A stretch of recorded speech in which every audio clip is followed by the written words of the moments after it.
Today I'm welcoming Meghan Maslow to the podcast as part of the 2017 GRL blog tour. Meghan describes herself as a bit of a rare breed, an extroverted writer, and those are rare.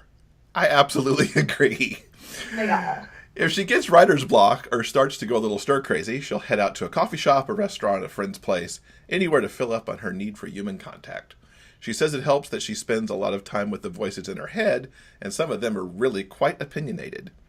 She loves writing gay romance because she's a sap for a happy ending and believes everyone, regardless of orientation, should be able to find books that have them. Welcome, Meghan. Thank you. Thanks for having me here. And we couldn't agree more that everybody needs to have a book for them. Exactly. Absolutely. So let's talk about your latest release, By Fairy Means or Foul, which I have to say is quite the tongue twister. It is. So it's going to be a series, and all books in the series will have something where it's fairy. So like it's by fair means or foul is the actual expression. And then I put by fairy means or foul. Oh, okay. That's very cool. Like that.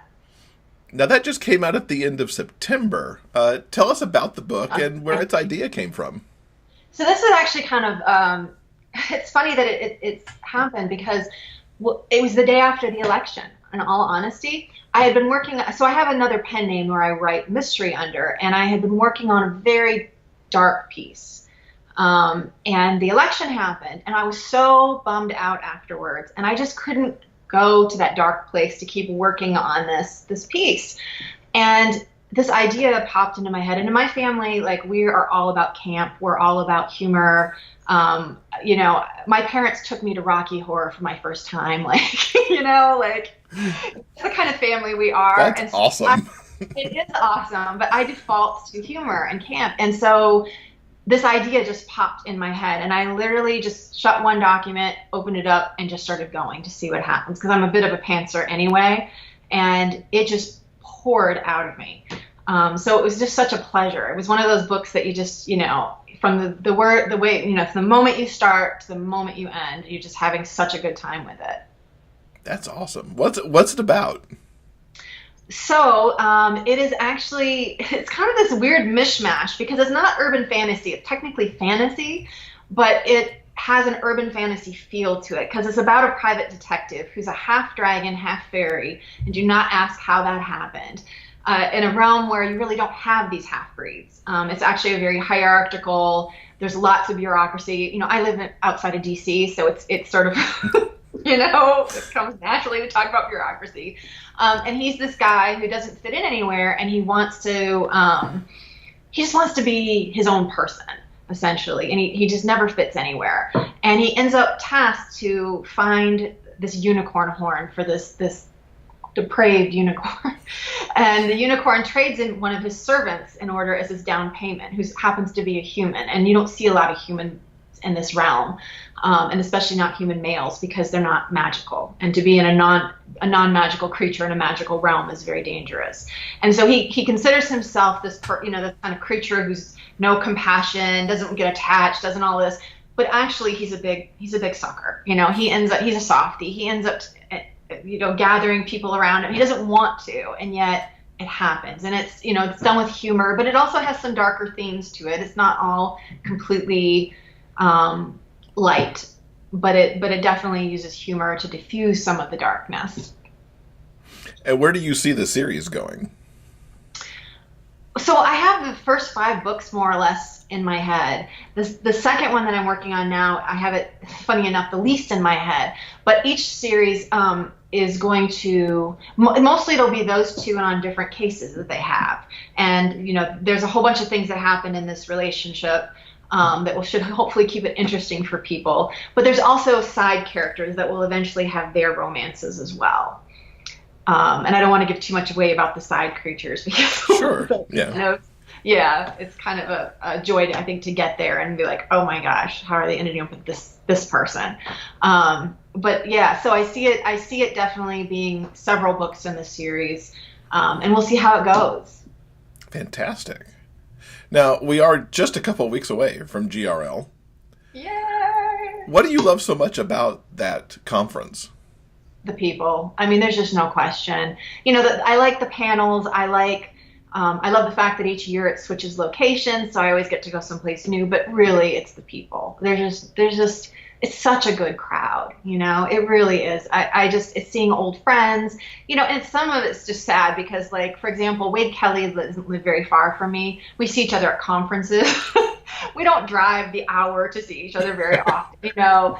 And it's just, but it's like I just love running into Wade at a conference, or I love seeing, you know, Hans Hershey, or there's just so many people that you just catch up with, and has such a good vibe to it. Mm-hmm. So I love that conference.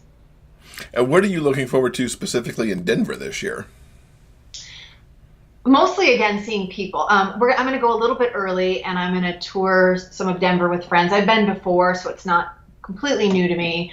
But really, I'm excited just for the conference. I mean, that's the thing, and getting to spend time. I'm also doing my very first time as a supporting author, so it's a little different for me because usually I go as a reader, and as a reader, you know, you have no obligations. Like, you're just like, oh, I'm going to float around here and float around there, and oh, do you need help with that? You know, and now I have all these like structured activities I must be at and participate in, so it's going to be a little bit different, but I'm excited. I needed to step it up. It was time. You know, it was time.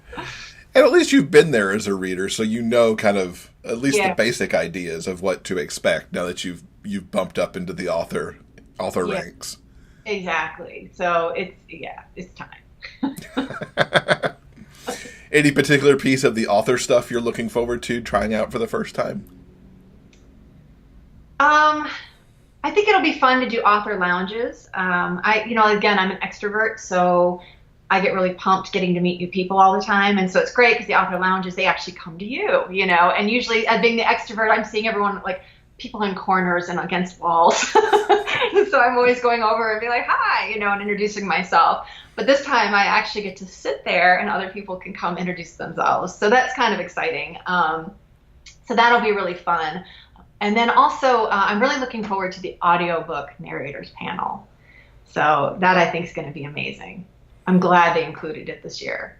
Yeah, I was too. I have to say I'm looking forward to that one as well, to go sit in and listen to those. I think it's 5 do their thing. I know, and they're all so amazing. So it's going to be really, really exciting to see what they're reading and, you know, who they're working on currently and everything. Yeah, absolutely. Speaking of reading, what are you reading these days? What am I not reading these days? That's a good answer. I know. Well, mostly, actually, I have been reading mostly romance recently. I also do a lot of mysteries and suspense, but I haven't, not in the last few weeks. It's all been romance. I just did an arc for Brandon Witt. I have to post about it today. And I've been reading, I just read Devin McCormick and Riley Hart's latest book, which was fantastic. I just downloaded M.A. Church's. She has a new one out at Dream Spinner that's about dragons. So I really go all over the map in terms of where in the romance I fall. You know, in terms of my reading taste, because I like BDSM. I like it all, pretty much. You know, there's not very much within the romance that I don't like to read. Nice. It keeps your TBR quite full, I'm sure. My TBR is just so crazy long right now. Now, I think you're going to help one of our listeners expand their TBR. What have you got to give away? So I would definitely love to give away an ebook of my latest, The By Fairy Means or Foul, to a reader. Fantastic. So we will put a Rafflecopter in the show notes and let people sign up to get their own copy of that. That would be great. Fantastic. So what's the best way for people to keep up with you on social media? Facebook. I should say Twitter, but it's not true. I'm not a big Twitter user. I'm trying, but I like Facebook. Facebook is like the black hole. It's like suck, you know, and being the extrovert, oh my gosh, I have to time myself, you know, and I always have my IM up, you know, so it's just, that's easy and by far the easiest way, followed by email. Cool. We'll link to the Facebook as well as to the obvious things like your website and your Amazon book list and whatnot, so people can get your books and keep up. All right. That sounds great. Meghan, thank you so much for spending a little bit of time with us, and we look forward to seeing you in Denver. Thank you. I'm looking forward to it. The Big Gay Fiction Podcast is thrilled to once again partner with GayRomLit as a featured blogger. You can see all the participating blogs and the full GRL blog tour schedule at gayromlit.com/2017 blog tour. GayRomLit is an annual retreat that brings together the people who create and celebrate LGBT romance for a one-of-a-kind must-attend gathering of dynamic, informal, and diverse fun. Each year, the retreat travels to a new city and hosts tons of events from raucous parties to mellow tete-a-tetes, while still maintaining a spirit of familiarity. GRL is the place to connect with old friends, find family you didn't know you had, and meet with both newly published and established authors in the gay romance genre. This year's retreat is set for October 19 through 22 in Denver, Colorado at the Denver Marriott Tech Center. For more information or to register, please visit gayromlit.com.